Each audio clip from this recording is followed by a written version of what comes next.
नाजरीन आदाब, आप देख रहे हैं इकरा उर्दू न्यूज़। कोरोना वायरस के महामारी के बीच 21 जुलाई शहीद दिवस के मौके पर टीटागढ़ कोहिनूर क्लब के सामने तृणमूल कांग्रेस की जानिब से एमएलए सिंह हजरत की क़यादत में शहीदों को खराज अक़ीदत पेश की गई। इस मौके पर सीनियर तृणमूल लीडर महमूद आलम के अलावा दूसरे लीडरान भी शिरकत की। कैमरामैन आफरीदी के साथ हैदर अली।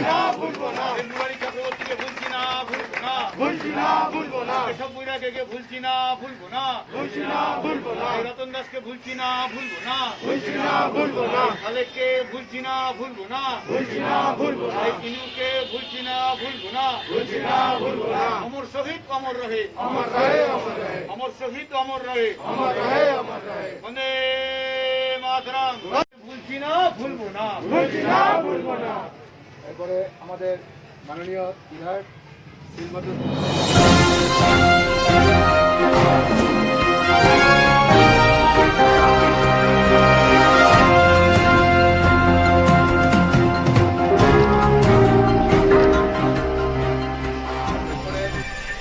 মাল্যদান করবেন আমাদের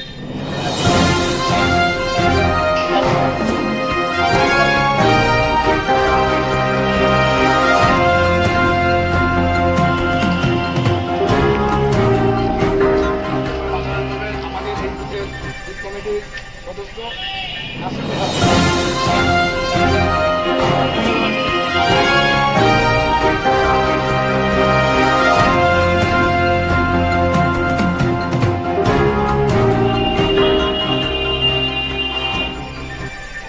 এরপর মাল্যদান করবেন আমাদের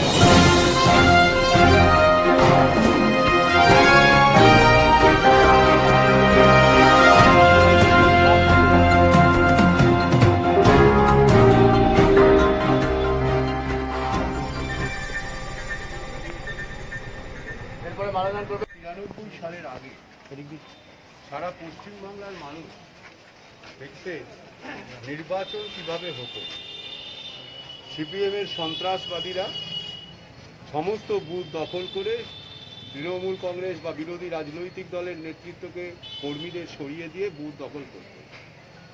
এবং শুধু আমাদের রাজ্যে নয়, ভারতবর্ষের বিভিন্ন প্রদেশে আমরা দেখেছি উচ্চবর্ণের মানুষ নিম্নবর্ণের মানুষকে ভোট দিতে দেয়নি।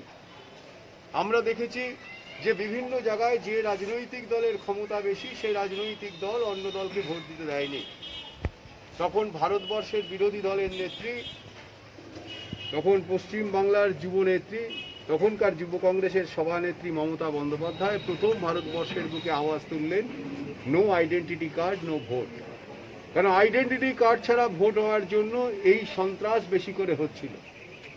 তাই সেদিন তখনকার এখানকার সরকারের বিরুদ্ধে, জ্যোতিবাবু সরকারের বিরুদ্ধে নয়, কেন্দ্রের মানুষের কাছে জ্যোতিবাবুর মাধ্যমে আমরা বার্তা পৌঁছে দিতে চেয়েছিলাম যে no identity card no vote.